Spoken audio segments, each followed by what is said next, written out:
The resolution does offer a unique angle linking sustainable development, disaster risk reduction, and security perspectives.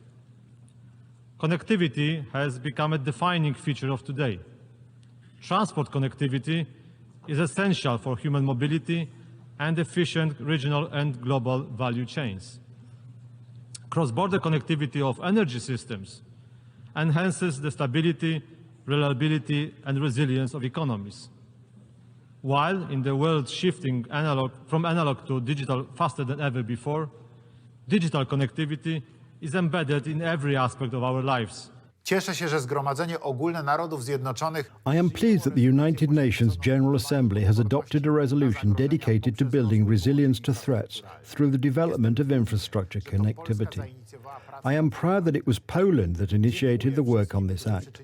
I thank all those who contributed to its endorsement by all United Nations members. The whole world is experiencing problems resulting from broken supply chains and, more generally, from inadequacies in transportation and telecommunications infrastructure. We need infrastructure to ensure security of supply and connectivity, to allow free choice of suppliers, and to rescue people in distress.